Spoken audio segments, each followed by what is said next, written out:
Joyeux anniversaire à Denis Villeneuve, et oui, bah c'est aujourd'hui son anniversaire, et demain il nous offre Blade Runner 2049. C'est très généreux de votre part, monsieur Villeneuve, merci beaucoup, et encore une fois, joyeux anniversaire. Donc bonjour à tous, je suis la Critique Masquée, bienvenue dans cette critique à chaud de Blade Runner 2049, un des films les plus attendus de l'année, la suite du fameux Blade Runner, donc le film légendaire de Ridley Scott sorti en 1982. Cette critique va être en plusieurs parties, il va y avoir une première partie, je vais essayer de pas spoiler du tout, et de proposer une forme de grille de lecture pour que vous puissiez aller voir le film avec des choses en tête, si ça vous intéresse de savoir quelque chose avant d'aller voir le film, parce qu'il y a des gens qui veulent rien entendre, donc dans ce cas-là, je vous invite à revenir voir cette vidéo une fois que vous aurez vu le film. En tout cas, toute une première partie peut être regardable si vous n'avez pas vu le film, et dans une deuxième partie, je vais me mettre à spoiler, on va aller vraiment au cœur du film, de ce que j'en ai pensé, s'il y a des problèmes ou pas, on va essayer vraiment d'en discuter. Je pense que ça risque d'être un peu long, en tout cas voilà, n'hésitez pas à revenir voir cette vidéo une fois que vous avez vu le film, mais la première partie, vous pouvez totalement la regarder sans avoir vu le film. Donc Blade Runner 2049, petit avis global avant de rentrer dans certaines formes de grille de lecture. Donc écoutez, c'est un film magnifique. Déjà, c'est la première chose à dire, les images de la bande-annonce laissaient suggérer que ça allait être splendide, et ça l'est, mais vraiment c'est éblouissant, chaque plan est magistralement éclairé. C'est Roger Deakins qui a fait la photo, je crois Deakins en tout cas, qui est un des chefs opérateurs les plus réputés, enfin probablement le meilleur chef opérateur à l'heure actuelle. Et là, il a voilà, manipulé cet univers de Blade Runner, qui permet des lumières vraiment particulières, quoi, des lumières avec des ambiances ultra marquées, de l'orange, des néons, des spots, enfin, déjà le premier Blade Runner avait un éclairage hyper intéressant, avec cette, voilà, cette esthétique, avec des entrées de lumière hyper marquées, plein de fumée, il y a beaucoup de volume à éclairer, et beaucoup de couches différentes avec lesquelles il peut jouer, et là Deakins se fait vraiment mais super plaisir, avec du sable, avec de la poussière, avec... des néons, voilà, des hologrammes, enfin c'est magnifique, franchement je pense que vous pouvez afficher les trois quarts de vos plans en poster dans votre chambre tellement c'est magnifique. Donc ça là-dessus, rien que pour le plaisir visuel d'aller voir un film qui est beau, et bah rien que pour ça, faut y aller quoi, parce que c'est vraiment grandiose en termes de l'image, c'est à l'image de sa bande-annonce, c'est vraiment grandiose. Alors je trouve que c'est un film un peu froid, alors pas forcément dans la lumière qui peut être très chaude à par moment, c'est pas du tout le problème, mais c'est vraiment un film qui dégage cette espèce une forme de monotonie, une forme de froideur quoi, il est assez revêche à prendre, il est assez lent dans le rythme, les personnages sont un peu taiseux, enfin il y a cette espèce de froideur générale qui abrite ce film, mais qui fait totalement sens dans cet univers-là, donc c'est une froideur qui est cohérente, qui peut être difficile à appréhender par moments, parce que même les scènes d'action, elles sont pas là pour être spectaculaires, quoi, elles sont là pour être ancrées dans cette réalité qu'est la réalité de Blade Runner 2049, mais elles sont pas là pour être pour claquer aux yeux, quoi. Et donc il y a une forme de froideur qui s'en dégage, mais c'est assez intéressant parce que c'est une froideur qu'on n'a pas tant l'habitude de voir à l'heure actuelle, et qui fait beaucoup plus écho déjà aux autres films de Denis Villeneuve, qui comportent cette froideur-là, un film comme Prisoners, ou même Incendie, ou même le dernier, Premier Contact, et qui fait surtout écho au premier Blade Runner, qui n'était pas un film d'action plus spectaculaire que ça, qui était un film noir, un détective dans on va dire un univers néo-futuriste, presque une espèce d'Uchronie assez particulière, quoi. Pas d'Uchronie, pardon, de dystopie. Mais voilà, donc il y a cette froideur qui s'en dégage, et c'est assez fascinant, moi je trouve. C'était dans un espèce de mood, le film t'embarque dans cette espèce de mood où tu vas jamais très très haut et jamais très très bas, tu flottes un peu, c'est assez intéressant. Bon, par contre, le film est quand même assez long, honnêtement, il fait 2h40 et quelques, et j'ai eu des petits moments de longueur, voilà, personnellement, j'ai pas été accroché tout le long, voilà, après, je trouve qu'il m'a pas semblé interminable, mais j'avoue que j'ai senti des longueurs, il y a 2-3 moments où je me suis demandé pourquoi on me montrait certaines choses. Je trouvais que c'était un peu superflu, voilà, mais c'est vraiment de l'ordre du détail, on va dire. Par contre, moi j'ai un gros problème avec la musique, alors je m'y connais pas trop en BO, je dois vous avouer. J'ai revu le Blade Runner récemment. Le Blade Runner ancien, il y avait toute une musique un peu jazzy au saxo, qui ancrait vraiment ce film dans cet esprit film noir de détective, un peu années 40, 50, enfin... Je trouve que l'ambiance musicale était une vraie ambiance musicale. Là, je sens Hans Zimmer. Alors, je sais qu'il y avait un autre mec, il reste peut-être des musiques d'anciens mecs qui s'est fait virer. Enfin, c'est un peu compliqué en termes de qui a fait la musique, mais voilà. Il n'y a pas beaucoup d'habillage musical, et le moment où ça arrive, c'est des espèces d'énormes boum, boum. Enfin, du Hans Zimmer, quoi, honnêtement. J'aime bien ce qu'il fait dans certains trucs. J'ai adoré ce qu'il a fait pour Dunkerque, mais là, je trouvais que c'était vraiment... Ah, je sais pas, ça m'a pas plu, il y a des moments, c'est super surligné, à un moment, par exemple, je spoile pas, donc je vous le dis pas, mais à un moment où il y a des espèces de cordes là qui arrivent, et c'est super énervant, parce que c'est tellement omniprésent par rapport à ce qui se passe à l'image, et t'as juste envie de dire, mais t'as pas besoin de tout cet artifice sonore là pour me faire ressentir ce que je suis censé ressentir, c'est superflu, ça me détachait du film totalement, parce que je sentais que c'était pas organique vis-à-vis du film, c'était pas lié, les deux étaient pas, il y avait pas une alchimie parfaite entre la musique et le film, honnêtement. Donc là, pour moi, le gros point noir, ça a été la musique, qui m'a sorti du film à plusieurs reprises, et c'est très très rare, d'habitude, je fais pas vraiment attention à la musique, et là, pour que ça me sorte du film, c'est vraiment que je trouve qu'il y avait un problème. Après, c'est très subjectif, mais pour moi, il y avait un problème. Alors le casting est parfait pour le coup, alors je trouve que Ryan Gosling est magnifique, il fait un peu une composition à Christian Bale, et il est excellent dans ce rôle-là. Tous les autres, je vais pas plus en dire que ça, mais en tout cas, Robin Wright, elle est magnifique aussi. Enfin, tous les rôles se tiennent vraiment bien. Anna de Armas, qui jouait dans, dans Overdrive cet été, bah là, elle joue très très bien dans Blade Runner. Voilà, donc le casting est vraiment magnifique, la réalisation est splendide. Donc écoutez, c'est un grand film, mais après, à savoir si ça m'a plu entièrement, écoutez, j'en parlerai un peu plus dans la partie spoiler. Maintenant, je vais juste évoquer des espèces de grilles de lecture à laquelle vous pourrez penser avant d'aller voir le film, si ça vous intéresse. Encore une fois, si vous voulez rien savoir sur le film, allez le voir, parce que c'est un film qui vous fait à peu près spoiler à partir de la deuxième minute, il y a des spoilers par rapport à ce qu'on est supposé savoir. Donc, si vous voulez vraiment rien savoir, allez-y. Mais en tout cas, voilà. Si vous voulez avoir des choses en tête à réfléchir pendant le film, qui vont pas gâcher une première lecture, bah voilà, vous pouvez m'écouter, je vais évoquer 2-3 choses, et vous me direz ce que vous en pensez, après avoir vu le film, ou même avant. Voilà, on est parti. Il y a un phénomène qui m'a pas mal intéressé dans le film, et j'en parlerai encore un peu plus dans la partie spoiler, c'est le rapport entre plus on devient humain et plus le public ressent de l'empathie vis-à-vis du personnage. Il y a toute une espèce d'arche avec un personnage principal du film qui s'approche d'une forme d'humanité ou d'une forme, on va dire, d'exceptionnalité. Et plus il approche cette forme d'exceptionnalité, donc le fait de devenir une exception, quelqu'un d'unique, quelqu'un de spécial, et bah plus je me rends compte qu'on s'intéresse à lui, en fait. Et vous allez voir, cette relation, il y a une relation entre le fait de ce que le personnage se sente important, bah, qui joue aussi vis-à-vis de la manière dont on le ressent nous, et qui gagne en importance pour nous. Voilà, donc vous pourrez un peu vous sentir ce lien-là avec un personnage, qui est personnage principal, je vais pas tourner autour du pot, mais voilà, vous allez voir, il y a un lien qui est assez intéressant entre voilà, la quête de l'humanité et la relation que ça nous évoque nous, personnellement, parce qu'on a l'impression de se rapprocher de ce personnage au fur et à mesure, et c'est vraiment vraiment intéressant. Donc tout le film est une quête identitaire. Alors c'est intéressant parce que ça fait plus écho à des films comme Incendie de Denis Villeneuve que à vraiment Blade Runner. Il y avait The Angry Scriptwriter sur Twitter qui disait ça, et il a vraiment pas tort, parce que voilà, Incendie, c'est vrai, c'est très très proche d'Incendie sur un peu le processus du film. Donc si vous avez vu Incendie, vous retrouverez des parallèles sur ce rapport d'aller rechercher qui on est, de mener une enquête pour retrouver à la source de qui on est, par de biens généalogiques presque. Voilà, donc il y a ce parallèle-là qui est assez intéressant. Donc si vous avez beaucoup aimé Incendie, je pense que vous arriverez à apprécier pleinement Blade Runner 2049. On est quand même dans la suite de Blade Runner, et donc c'est ça qui est intéressant, c'est qu'ils vont vraiment bâtir sur la mythologie de Blade Runner. Donc pour ça, il y a 3 courts-métrages qui sont sortis, je vous avoue en avoir vu qu'un, qui s'appelle Blackout 2022, qui est disponible sur YouTube en VO, je sais pas s'il est en VO sous-titré français, mais en tout cas, je vous invite à le voir, j'ai pas vu les 2 autres, mais en tout cas celui-là, il peut vraiment vous faciliter la première lecture de Blade Runner 2049, parce qu'il il se concentre sur un élément qui est important dans l'intrigue, mais qu'on ne fait que évoquer. Donc le fait de l'avoir vu et savoir comment ça s'est passé grâce à ce court-métrage, moi honnêtement, ça m'a aidé à comprendre mieux le film, et à pas être perdu en me posant des questions, en me disant mais c'est quoi cette histoire de Blackout? Tout ça, au moins là, voilà, on a le court-métrage qui résume cette partie, et malheureusement, j'ai pas eu le temps de regarder les 2 autres, mais j'imagine que s'ils sont du même acabit que celui-là, qui est en animation, qui est magnifique, qui est fait par Watanabe, qui est vraiment grandiose en termes d'animation, bah, si les 2 autres courts-métrages sont aussi bons, je vous invite aussi à les voir. Je pense qu'ils font que compléter vraiment et d'amener de manière très harmonieuse au visionnage de Blade Runner 2049. Et la dernière grille de lecture, on va rentrer dans la catégorie spoiler, parce que je vais être obligé de spoiler pour l'expliquer. Donc voilà, écoutez, à partir de maintenant, je vais spoiler, on considère que vous êtes prévenus. Partie spoiler. Donc pour expliquer cette dernière grille de lecture, écoutez, je pense que le film en fait est un peu à l'image de Ryan Gosling par rapport à Blade Runner, le premier du nom. Alors je m'explique. C'est-à-dire que Ryan Gosling, à un moment, pense être le fils d'Harrison Ford. Dans le film, il y a clairement cette pensée-là, et j'ai l'impression que le film, à un moment, joue là-dessus. Joue sur le fait que oui, en fait, Blade Runner 2049 serait le fils de Blade Runner réalisé par Ridley Scott.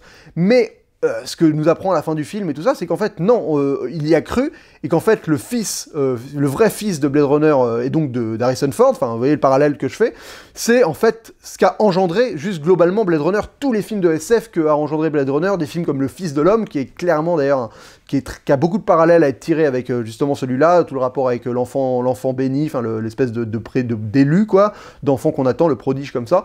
Bref, et donc il y a ce rapport où en fait, ce qui est la vraie descendance de Blade Runner, c'est pas forcément 2049, c'est tout ce qu'a apporté Blade Runner au cinéma de science-fiction quoi. Et je trouve qu'il y a vraiment cette grille de lecture dans le film où si on assimile le personnage de Ryan Gosling à ce film-là et le personnage d'Harrison Ford à l'ancien Blade Runner et la relation qu'ils ont entre les deux, où en fait on pense que ça va être lié fondamentalement et qu'en fait non, en fait ça se détache pour juste être quelque chose qui a voulu, qui a pas forcément, qui s'est demandé si ça allait vraiment être la suite logique, et qui en fait s'est détaché un peu de ça et est devenu son propre parcours, quoi. Et c'est ça qui est intéressant, parce que c'est pas une suite comme on aurait pu attendre, et à la fois elle répond parfaitement au premier épisode. Le lien entre les deux épisodes, je pense que ça va nécessiter beaucoup de visionnage pour prendre la mesure de ce qui est des ponts qui sont faits, parce qu'il y en a vraiment, mais énormément, aussi bien de manière thématique. Alors évidemment, le thème principal, c'est sur la continuation de cet amour entre Rachel et Descartes, qui là joue un rôle central, avec cet enfant qui est l'enfant que tout le monde attendait, enfin, qui paraissait impossible, le fameux miracle. Donc ces liens déjà sont, voilà, on est dans une forme de continuité directe, et à la fois on suit quasiment Ryan Gosling pendant 1h30 sans avoir aucun lien avec le premier, à part des petits enregistrements vocaux. Donc voilà, il y a beaucoup de liens qui sont faits, des liens visuels, il y a des plans qui se répondent, mais réellement des plans pour plans. Il y a par exemple le plan du répliquant dans le premier, j'ai oublié son nom, sous la pluie, quand il fait son monologue. Il y a un plan de Ryan Gosling à la fin sous la pluie, qui est dans la même posture, avec le même manteau, enfin... On sent qu'au final, c'est intéressant, parce que Ryan Gosling est vraiment cette espèce de chaînon manquant entre Descartes et le répliquant du premier épisode, j'ai oublié son nom encore une fois, excusez-moi. Il y a les plans de l'œil, alors le premier œil qui s'ouvre dans Blade Runner, il y a la ville avec des flammes dedans, et là on est dans un espèce de blanc immaculé. Il y a vraiment beaucoup de plans qui vont se répondre, et je pense que en termes de beaucoup de choses, ça vaut le coup de s'enchaîner les deux films plusieurs fois pour essayer de comprendre à quel point Denis Villeneuve et les gens qui ont écrit Blade Runner 2049 ont voulu à la fois rendre hommage et à la fois se détacher et créer son propre film tout en enrichissant le premier sans le dénaturer. Enfin, c'est vraiment un équilibre qui est très très compliqué et qu'ils ont réussi à trouver. Je trouve que en termes de suite, pour le moment, je considère que c'est vraiment une suite intéressante qui enrichit et qui ne dénature pas et qui est pas du tout dans la redondance de... Voilà. Et en plus, après, voilà, il y a le parallèle qui est intéressant, qui est que dans le premier, on avait un personnage qui, au final, était potentiellement répliquant, mais qui ne savait pas, et nous, on se pose la question de savoir s'il était répliquant ou pas. Enfin, on se la pose... pas non plus énormément, le film n'est pas centré là-dessus, mais c'est ça qui est génial dans le premier épisode, justement. Là, c'est un peu l'inverse, on a un personnage qui est un répliquant, et qui se demande si, en fait, il n'est pas un peu plus qu'un répliquant, et qu'il serait pas, limite, une forme de... Voilà, qu'il n'aurait pas une âme, parce qu'il serait peut-être un enfant, né de deux parents. Donc il y a cette inversion qui est intéressante, cette thématique qui est explorée, qui est assez géniale. Il y a des petites incohérences qui sont liées à ça, dont je vais parler un peu plus tard, dans la section Quid. Mais voilà, donc... il y a un inversement des thématiques explorées qui fonctionne vraiment bien. La petite nuance que je trouve un peu dommage, c'est que dans le premier épisode, Descartes, il fait son enquête et il n'y a rien qui le concerne personnellement, à part cette histoire d'amour qui est naissante avec Rachel, mais son enquête, c'est-à-dire, le concerne pas, mais elle l'enrichit quand même, parce que les thèmes véhiculés par ce sur quoi il enquête le touchent personnellement, mais ça le touche pas de manière... Enfin, ça ne le concerne pas personnellement. Là, c'est-à-dire qu'il y a quand même une forme de... On a l'impression que ça le concerne vite, Ryan Gosling, Carl. Et en fait, c'est ça qui est intéressant, c'est qu'il y a un retournement de situation qui fait qu'au final, ça ne le concerne pas non plus, mais on a eu l'impression, voilà, il y a vraiment que ça le concernait. Et donc il y a vraiment un retournement de toutes les choses qui marchaient dans le 1, et là ils ont voulu vraiment prendre une forme de contre-coup qui est faite de manière assez efficace, et qui permet de vraiment se répondre. Voilà, les deux films se répondent coup pour coup, tout en étant vraiment différents. Après, je trouve que dans la narration, malheureusement, il y a une vraie forme de lourdeur et un certain manque d'élégance, quoi. Il y a un vrai manque d'élégance, il y a des flashbacks par moments qui sont illustrés, il y a des phrases, tout est explicité de manière vraiment, mais surexpliqué, quoi. Il y a des moments où ils te remettent des voix off sur des phrases genre il n'a jamais vu le miracle, genre de truc, ils te la remettent pour vraiment que tu comprennes que le miracle c'est ce putain d'enfant, tu vois, alors que tu viens d'avoir la séquence où on a appris que qu'une répliquant avait donné naissance à un bébé, t'as pas besoin de revoir la voix off de ce mec que t'as écouté 15 minutes avant, quoi. Enfin, tu vois, ça pour moi c'est surligner des choses qui justement faisait que le premier Blade Runner était si intéressant parce qu'il te soulignait quasiment rien et t'as une voix off à la toute fin et c'est tout. Et c'est à toi de revoir le film et de remettre les choses ensemble. Là, il y a des moments où c'est trop gavé, quoi. Moi, à la fin, quand il a son flashback, où d'un coup il visualise la fille pour se dire mais c'est elle l'enfant, machin. Mais oui, enfin, ça aurait mieux marché sans nous le montrer, quoi. Vous nous le montrez pas, et à la fin, on découvre que c'est elle, et à la limite, pour ceux qui auront fait gaffe, on reconnaît limite que le bâtiment. Enfin, je trouve ça dommage d'avoir un film qui part de quelque chose d'hyper subtil et de vraiment, un peu dans la manière d'Alien. Ridley Scott, il avait ce talent à cette époque-là de vraiment faire des films où il suggérait les choses et que les interprétations étaient un peu laissées libres aux personnes, tout en étant assez... au final, assez précise, quoi. Il y avait des vraies interprétations précises. Et là, je trouve ça dommage. Je pense qu'en revoyant le film, on découvre plein d'autres choses et c'est pas forcément, ça le rend pas forcément vide, mais ça le rend juste un peu balourd sur la première lecture où il y a des moments où tout est surexpliqué. Par exemple, le truc avec où il fait apparaître sa femme, Anna de Armas, là, dans son petit téléphone portable, quoi, plus ou moins. Ça devient l'hologramme qui bouge. Quand elle lui dit mais si tu l'emportes avec moi et que machin, je vais mourir comme une vraie femme. Enfin. On avait compris tout ce que tu t'allais dire. Il n'y avait pas besoin de le dire oralement, enfin de tout dire, et tout est dit, quoi, dans ce film. Et ça m'a vraiment, je trouvais ça dommage. Et il y a plusieurs moments où vraiment je me suis dit, mais c'est bon, on avait compris le thème évoqué, on avait compris là, ce que ça impliquait. Vous n'aviez pas besoin de nous l'expliciter, quoi. Et plein de fois, il y a des phrases comme ça qui reviennent, et des flashbacks, des petits trucs, et j'ai trouvé ça vraiment dommage, parce que dans un film qui est aussi beau visuellement, parce qu'encore une fois, je le répète, c'est magnifique, mais les ambiances, les décors, c'est vraiment énormissime, d'avoir une narration qui est pas à la hauteur du visuel par moment. Je trouve ça vraiment dommage, parce que le visuel respecte à mort le public, et je trouve que la narration prend un peu le public pour des gens qui feraient pas gaffe, et ça, je trouve ça dommage. Après, pour moi, un gros défaut du film, c'est son antagoniste, ses antagonistes, donc Jared Leto et on va dire le répliquant qui bosse pour lui, qui est pas j'arrive pas à comprendre trop ce qu'elle fout là, quoi. Enfin, je comprends ce qu'elle fout là dans l'histoire, mais en termes de thématique qui est évoquée, donc c'est une répliquant qui est la seule à avoir un nom, donc elle obéit aux ordres de Jared Leto, et donc elle se sent hyper importante parce qu'elle considère que c'est la meilleure réplicante, et donc elle fait tout ce que lui demande son chef sans sourciller. Mais bon, je trouve pas ça que c'est tellement dénué de... Enfin, c'est tellement primaire, quoi, comme... oui, son arche est primaire, c'est un sbire qui effectue les ordres de son patron pour se faire bien voir de son patron, quoi. Je sais pas, je trouvais que c'était un peu... Enfin, comparé, malheureusement, c'est que je suis obligé de comparer avec l'ancien, et comparer à tout ce que véhiculait le personnage, encore une fois, j'ai oublié son nom, du répliquant dans l'ancien... écoutez, c'est tellement faiblard. Après, on n'est pas obligé de faire une comparaison obligatoire, mais c'est vrai que là, je trouvais que la méchante était efficace en termes de menace, parce que c'est vrai qu'elle est menaçante, elle est forte, elle fait des choses un peu glauques et horribles, mais en termes de thématiques évoquées, j'avoue que j'ai eu un peu de mal à vraiment apprécier ce qu'on me présentait, peut-être que j'ai loupé un truc. Et le personnage de Jared Leto, bon déjà je trouve qu'il en fait un peu des caisses, Jared Leto, et même en termes de visuel, de comment le personnage est représenté, je trouve que c'est un poil beaucoup, mais j'ai pas adhéré au délire, même le bâtiment jaune avec des reflets d'eau partout, enfin, ça m'a pas trop plu, j'avoue que je trouvais ça trop, un peu too much, ça voilà, c'est juste mon avis personnel de manière totalement subjective encore une fois. Et après, Jared Leto, bon, il a peu de séquences pour vivre. Je sais pas, j'ai l'impression d'avoir un peu revu le Joker par moment. Enfin, je trouve un peu too much, quoi. Too much, avec ce côté, je veux donner la vie. Je sais pas du tout comment ils apprennent qu'ils ont trouvé des os où il y avait... d'une meuf qui a accouché, parce que... Je sais pas, c'est jamais dit. Enfin, d'un coup, ils ont l'information. Elle va à la morgue, elle tue le mec. Et personne l'emmerde, elle tue des gens dans le commissariat, personne l'emmerde, t'as l'impression qu'il n'y a pas de sécurité dans cette morgue ou dans ce commissariat, enfin, des petits trucs comme ça que j'ai trouvé étranges, quoi. Pourquoi c'était aussi facile pour elle d'aller buter 2 personnes dans un commissariat et que personne l'emmerde, quoi, alors que bon, t'as quand même une ville où t'as des mecs qui sont chargés d'aller chasser des robots, donc il doit bien y avoir d'autres flics ici, quoi. Donc voilà, des petits trucs vis-à-vis de l'antagoniste et des antagonistes que je trouve un peu étranges. Après, voilà, le combat de fin est très beau, le décor il fonctionne très bien sur cette espèce de berge avec la marée, cette voiture qui va couler, et ce combat vraiment brut, où ils se donnent juste des tatanes, et il n'y a rien de spectaculaire, mais ça fonctionne. Mais globalement, il m'a pas plu. En plus, pourquoi il laisse Ryan Gosling vivant à Las Vegas, je crois que c'est Las Vegas, hein, la ville, à Las Vegas, alors que, pourquoi il le tue pas, quoi, enfin le mec, parce qu'après évidemment il se fait récupérer, encore une fois, il se fait récupérer par les gens qui ont glissé un GPS dans sa poche. Pourquoi les gens qui ont glissé un GPS dans sa poche, ils débarquent exactement à ce moment-là, la séquence n'est pas terrible, et cette séquence en plus elle est clairement là pour annoncer une suite, quoi, le coup des répliquants qui disent va y avoir une révolution, et lui il apprend que c'est pas le bébé, Ah, là, c'est là on rentre dans les trucs que j'ai eu un peu de mal, parce que je vais rapidement passer sur les petites incohérences. C'est que le problème, c'est que tout le film est basé sur le fait que Ryan Gosling pense que c'est le fameux fils, et donc il serait vraiment spécial. Le truc, c'est que, déjà, s'il pense ça, donc c'est-à-dire qu'il a été dans l'orphelinat, qu'il a disparu, à quel moment il essaye jamais de combler cet espace-temps entre le moment où il serait à l'orphelinat et le moment où il devient flic. C'est-à-dire qu'il y a quand même un matin, il s'est réveillé, il était flic, parce que c'est comme ça qu'il est programmé, quoi.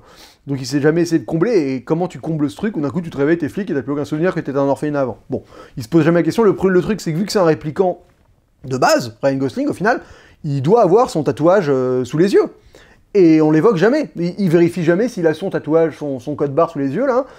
Bah écoutez, si déjà tu regardes que t'as ton code barre sous les yeux, ça voudrait potentiellement dire que t'es pas né par voie naturelle, quoi. Parce que t'es clairement un répliquant fabriqué en usine. Alors après, ton père a pu faire un faux code barre, mais bon, voilà. Je trouve ça, on sent qu'ils évoquent pas des trucs parce que c'est pas très cohérent. Et après, il y a un autre truc que j'ai trouvé particulier, c'est le fait que, donc il a eu ce rêve, il est allé chercher le cheval, et c'est au moment du cheval, quand il ouvre le cheval, que j'ai trouvé la musique abominable. Il allait chercher le cheval, et donc là il se rend compte que son souvenir, qui est pas en fait son souvenir, mais bon, il pensait que ça l'était, bah en fait c'est vraiment son souvenir, donc il se dit c'est moi l'enfant. Le truc c'est qu'après, quand il parle avec la meuf qui est borgne, qui s'est arraché son œil là, qui lui dit on va sonner la révolte, machin, il dit mais j'ai eu ce rêve et j'ai cru que c'était moi, et elle dit ah t'as cru que c'était toi, mais oui, mais c'est ça qui fait qu'on devient résistant, quoi, grosso merdo, parce que voilà, t'as cru aussi, et donc tu t'es rendu compte de ce que fallait changer, qu'on était potentiellement des vrais humains, quoi, ou plus humains que des humains. Et là, mais les gars, le truc c'est que c'est le seul à être allé jusqu'à chercher ce cheval, donc c'est le seul qui a eu cette certitude. Il a pas juste eu ce rêve. Enfin, c'est-à-dire que ce rêve, sans le contexte de tout ce que Ryan Gosling découvre dans son enquête, il te fait pas dire que t'es ce gamin qui est né, parce que personne n'est au courant qu'il y a eu ce gamin qui est né. Enfin, j'ai du mal à faire le lien avec tout ça. Alors peut-être que dans les commentaires vous me direz si en fait c'est moi qui ai raté des étapes, mais je trouvais qu'il y a un côté pas très cohérent, quoi, à certains moments. Surtout sur cette séquence avec cette meuf borne qui t'explique qu'en fait c'est un sentiment normal de penser qu'on a eu ce rêve et qu'on est potentiellement cet enfant, et c'est ça qui te fait plus ou moins rejoindre la résistance. Et d'ailleurs j'ai trouvé la séquence vraiment balourde, avec des figurants qui arrivent dans le fond au moment où elle dit on va faire la résistance, et t'as des gens qui marchent comme ça, enfin totalement artificiel pour moi. Je sentais totalement l'assistant mise en scène avec son talkie-walkie en train de dire top, avancez les figurants, tu vois, genre bon, je trouvais qu'il n'y a pas de raison que les gens avancent à ce moment-là sur ces répliques. Mais bon, c'est un petit détail encore une fois. Après voilà, ça reste un film magnifique, encore une fois, il y a des séquences vraiment fortes. Je trouve que la séquence de conception des rêves, elle est superbe, franchement, super belle. Voilà, ça fait partie des trucs où on se posait un peu des questions sur comment ils fabriquent les souvenirs, comment ils implantent les souvenirs dans les... Et là, ils arrivent à y répondre. Il y a vraiment un enrichissement de la mythologie Blade Runner, ce qui est intéressant, parce que dans le premier, au final, il n'y a pas grand-chose dans la mythologie qui est présentée. C'est vraiment une enquête d'un détective en mode film noir. Là, on s'écarte un peu du film noir, je trouve. Et d'ailleurs, ce qui est un peu dommage, c'est encore une petite critique que j'ai à faire, c'est que le film, je trouve, te présente l'univers de manière globale, vraiment, mais il n'y a pas énormément de scènes, comme dans le premier, encore une fois, je fais des comparaisons, hein, mais où tu te balades, t'es par terre, et t'es avec les personnages, et tu te balades dans la ville, et tu découvres la ville de manière un peu vivante, quoi, de manière, une ville qui vit, et tu dois choper des détails à droite à gauche. Dans le premier, il y a beaucoup de séquences où il se balade dans la ville, il va dans un cabaret, il va dans des boutiques pour animaux, il se balade, enfin il y a beaucoup de séquences où vraiment il se balade dans la ville, et il y a une énorme foule de figurations, des détails de partout, enfin ça fourmille, quoi, la ville fourmille. Là, j'ai pas ce sentiment-là, je me souviens d'à peine de 2 séquences, vraiment où il est dans la ville, il y en a une où il rentre chez lui, et je me souviens juste d'un plan en bas de son immeuble avec des voitures qui passent, et la séquence où il se fait draguer par la prostituée devant un bordel où il y a d'ailleurs des vitres transparentes, je trouve ça pareil, je trouve ça trop too much, quoi. Pourquoi un bordel aurait des vitres semi-transparentes comme ça? Je sais pas, j'ai pas réussi à comprendre ce que ça venait foutre là dans cet univers-là. Et même, tu vois, il y a un moment, il y a un défilé d'écran géant pour que où les gens touchent sur des trucs pour commander des items, mais c'est pas du tout ergonomique comme principe. Enfin, je comprends que visuellement c'est beau parce que ça remplit tout un pan de mur, mais c'est totalement débile comme principe. C'est-à-dire que normalement, dans un truc, à un seul endroit, tu es supposé pouvoir commander tout ce que la machine a à offrir. Là, si tu veux attraper le truc en haut à gauche, t'es obligé de sauter comme un crétin pour appuyer sur le bouton en haut à gauche. Enfin bon, ça, voilà, c'était... Donc t'as que ces 2 petites séquences où t'es dans la ville, mais par exemple même la séquence où il va dans le magasin chez le mec pour analyser le bout de bois, t'as pas ce moment où il se faufile dans le marché pour arriver jusqu'à la boutique, t'as pas ces moments de vie, quoi. T'as pas ces moments où tu sens cette vie qui fourmille. Alors après, ça rentre aussi dans le thématique du film, qui est encore plus, on va dire, dystopique que l'ancien, où vraiment là, avec le blackout et tout, les gens sont tous barrés sur les colonies, donc il y a potentiellement moins de monde sur Terre, et la Terre est moins vivante, fatalement, donc que l'univers soit moins vivant, et que ça fourmille moins, ça paraît un peu cohérent avec ce que le film essaie de nous présenter, mais à la fois, je trouvais ça dommage de ne pas nous montrer un peu plus l'univers. Un truc qui est magnifique dans le film, que j'ai vraiment beaucoup aimé, c'est la relation qu'a Ryan Gosling avec sa petite copine, qui est donc une intelligence artificielle, une EA, un peu à la manière de Her. Ce film a vraiment des parallèles avec plusieurs films, avec les films de Denis Villeneuve, avec Blade Runner évidemment, avec Les Fils de l'Homme, avec Her. Donc il y a toute cette relation avec une intelligence artificielle qui est très belle. Alors il y a deux séquences, il y en a une qui est vraiment magnifique sous la pluie, où donc elle est pour la première fois matérialisée en dehors de son appartement, parce qu'il vient d'acheter une nouvelle petite device là, et elle prend la pluie, et donc il y a tous ces jeux de lumière, où la lumière la traverse, elle est à la fois un peu transparente mais pas trop, et ils s'embrassent, et d'un coup ça coupe pour revenir à la réalité du fait qu'en fait ils reçoivent un message, et c'est assez troublant comme moment, parce que t'es vraiment au cœur de l'intimiste, et d'un coup, pam, en fait non, tu te rends compte que c'est pas une vraie copine, que c'est juste un putain de téléphone, quoi. Et donc c'est assez troublant, et ça raconte beaucoup de choses, mais encore une fois, c'est vraiment dans les jalons de Her, le film de Spike Jonze, qui a beaucoup raconté sur le sujet. Et après t'as la séquence de sexe, enfin, de pré-sexe, qui est assez belle, où les deux corps se mixent, et ça crée ce visage un peu mélangé des deux, c'est très très bien fait. De toute façon, tous les effets spéciaux, tout ça, c'est magnifique, et là, franchement, c'est troublant de réalisme, visuellement, ça claque la gueule. Donc c'est des belles séquences, je trouve que la relation avec Ryan Gosling est intéressante. De toute façon, ce personnage de Ryan Gosling est quand même fondamentalement vraiment passionnant, parce que voilà, cette quête, il est à la fois, donc c'est un répliquant qui peut pas dire non, grosso merdo, enfin qui est un peu, on va dire, conditionné, on va dire, ouais, voilà, c'est un répliquant conditionné à être flic. Et donc il y a vraiment une forme de racisme, tout le monde l'appelle le Skinner, genre la peau de robot, quoi. Et donc il y a ce côté où il préfère traîner avec un ordinateur que essayer de se trouver une vraie femme, parce que voilà, il considère qu'il n'est pas humain et qu'il fait pas partie.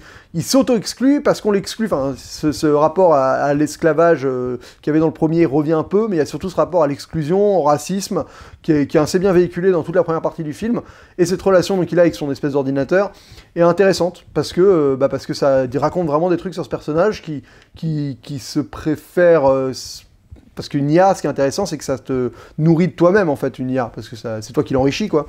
Et donc, il préfère créer une copine un peu à son image, qui sera enrichie que par lui-même, que d'être avec un vrai humain, parce qu'il considère que c'est pas vraiment un humain, mais à la fois, quand il devient humain, voilà, ça provoque pas mal de paradoxes intéressants à exploiter, et donc, c'est un thème vraiment intéressant. J'ai beaucoup aimé le manteau de Ryan Gosling aussi, c'est aussi un détail, mais je trouve ça magnifique. Voilà, avec cette espèce de col haut qui monte jusqu'au nez, là, comme ça, ou qu'il a ouvert. C'est vraiment une espèce d'entre-deux entre le manteau du méchant dans Blade Runner 1 et le manteau de Descartes dans Blade Runner 1. Donc il est hyper iconique, je trouvais que ça fonctionnait. Il y a des séquences un peu superflues quand même, faut l'avouer. Pour moi, la séquence où il arrive dans l'espèce de dépotoir, là, il y a des mecs qui l'attaquent, et on découvre qu'en fait il est suivi, et donc on essaie de le protéger pour qu'il trouve l'enfant. Enfin, c'est un peu en trop. C'est-à-dire que ça... Ok, il aurait pu juste aller à l'orphelinat, et même la séquence dans l'orphelinat, je trouve que c'est un peu trop, avec tous ces enfants qui travaillent. Je comprends ce que ça veut raconter, mais je trouve que c'est pas très bien intégré dans l'univers, ça vient un peu comme ça, et ça fait un peu trop. Et c'est un peu dommage, parce que j'aurais préféré voir plus de trucs urbains qui me racontaient un peu la vie de la ville, que de voir ces séquences où on s'écarte un peu de l'univers, on essaie de montrer un peu plus, mais à la fois, je trouvais que ça n'avait pas vraiment lieu d'être. Après, voilà, c'est personnel comme réflexion, mais... Quand il réfléchit, cette séquence sert un peu à rien, quoi. C'est-à-dire qu'il trouve juste 2 pages manquantes dans un registre et c'est tout. Et elle dure quasiment 20 minutes, une demi-heure, pour pas grand-chose. Et que le film, c'est un peu ça qui procure aussi ce sentiment de longueur, qui est un peu dommage. Dans les trucs qui se répondent aussi avec le 1, j'ai bien aimé la séquence où il va chercher lui-même dans les eaux et qui trouve le numéro de série du répliquant. Parce que ça fait un peu écho avec Descartes qui cherche dans la photo, dans le 1 comme ça, où il fait agrandir les différentes parties. Je pense qu'il y a beaucoup de choses comme ça qui seront intéressantes à observer dans la manière dont les choses se répondent. Et il faut parler un peu d'Harrison Ford, parce qu'il arrive super tard, bordel, putain, c'est horrible, parce qu'ils l'ont vendu en promo, et le fait qu'il arrive à 1h30 du film, presque, ou 1h40, tu l'attends tout le film, quoi. Alors c'est un peu trop dommage, mais ça c'est la promo, je vais pas juger, mais c'est dommage, parce que c'est vrai que la promo te l'a mis en avant, et t'as toutes ces séquences dans la bande-annonce, quasiment. C'est long, hein, le combat entre les deux, il est un peu longué, la scène est belle, avec les hologrammes, et le côté Las Vegas cabaret, tout ça, mais elle est un peu longuette, et bon, après... ça rentre dans cet esprit froid du film où les gens se parlent pas, il y a un problème sur la communication qui est intéressant, qui revient encore une fois à Denis Villeneuve avec Premier Contact, et je pense qu'il y a beaucoup d'échos avec ses anciens films.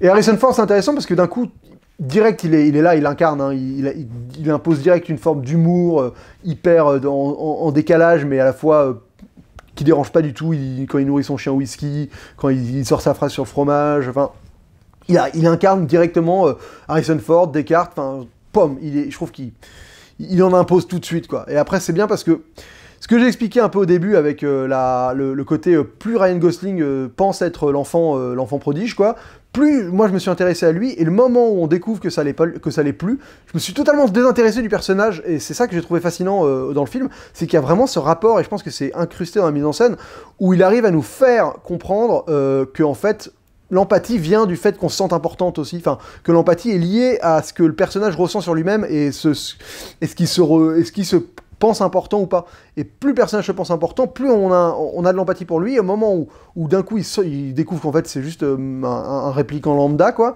et là d'un coup ça tombe, et c'est drôle parce que tu vois le sacrifice arriver, quoi, tu vois le moment où en fait on a quasiment plus rien à foutre de ce personnage, et c'est le moment où justement ton empathie a switché vers Harrison Ford, quoi, vraiment, et c'est le personnage où tu as envie de savoir ce qui va lui arriver, quoi, plus qu'à Ryan Gosling, quoi. Et j'ai trouvé que ce parallèle était hyper intéressant, et ce chemin pour t'amener vers Harrison Ford était vraiment bien mené, malgré le fait que la promo m'a un peu fait chier, parce que j'aurais préféré ne pas savoir qu'il était dans le film. Même bon, c'est un argument marketing et de filiation important, mais c'est vrai qu'ils auraient pu me le cacher, j'aurais pas été mécontent, je pense. Bah écoutez, on va dire que c'est tout pour ce film, je pense qu'il y a énormément de choses à dire, j'irai écouter ce que les autres vidéastes et autres critiques ont à dire sur ce film, parce que je pense qu'il y a autant d'avis et d'analyses que de personnes, il est très très dense.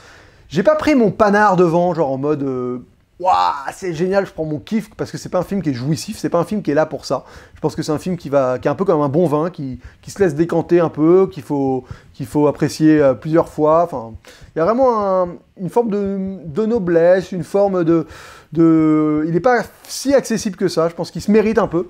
Et donc, j'essaierai d'aller le revoir peut-être, et en tout cas, voilà, là, c'est vraiment une première lecture, un premier visionnage. Donc écoutez, je lui donne la note de 4 masques sur 5, parce que plus j'en parle, plus le film me fascine, mais à la fois, j'ai pas pris non plus un panard surdimensionnel en le regardant, mais voilà, je pense qu'il fait partie des meilleurs films de l'année, c'est évident. À quelle place je le mettrai dans mon top final, on verra. Pour le moment, il a cette note-là, qui est une excellente note, qui n'est pas à la perfection absolue, parce que voilà, il m'a pas fait l'effet de cette claque absolue, mais c'est à la fois une excellente suite, et à la fois un très bon film, et à la fois, il y a des choses qui le rendent pas parfait. Et c'est ça qui fait aussi que c'est un film intéressant. Il y a énormément de débats qui vont être engendrés dessus, je pense. Donc écoutez, on se tient au jus, vous me dites ce que vous en avez pensé dans les commentaires, si vous avez des théories que j'ai pas évoquées, des grilles de lecture. N'hésitez pas à balancer toute info que vous voulez. On débat vraiment, j'ai envie que ces commentaires soient hyper vivants sur ce film-là, qu'on y aille, qu'on essaie de le creuser au plus possible avec tous les visionnages de tous les gens qui vont voir cette critique. On a moyen de vraiment d'obtenir quelque chose d'extraordinaire, et si ça se trouve, je ferai une vidéo pour justement, on va dire, synthétiser tout ce qui a été dit dans ces commentaires, si on arrive à trouver des liens hyper profonds entre les deux films, entre tout. Donc voilà, n'hésitez pas à blinder cette vidéo de théorie, et on va se faire kiffer à explorer tout ça. On se retrouve très vite pour une prochaine vidéo. N'hésitez pas à la partager pour qu'il y ait encore plus de commentaires en bas, et qu'en plus je fasse plus de vues et tout, c'est génial. N'hésitez pas à mettre un pouce bleu si vous avez aimé, un pouce rouge si vous n'aimez pas. N'hésitez pas à la partager, j'ai dit, à vous abonner si vous n'êtes pas abonné, évidemment, la critique masquée, je fais des critiques à chaud et d'autres programmes, n'hésitez pas à aller checker mes autres programmes, j'ai par exemple une vidéo sur les braquages qui est sortie il y a presque un an, qui a pas beaucoup de vues et qui est vraiment super, c'est là d'ailleurs, n'hésitez pas à aller le voir, parce que franchement, elle est vachement bien, je vous la recommande. On se retrouve très vite pour une prochaine vidéo, et d'ici là, bonne toile!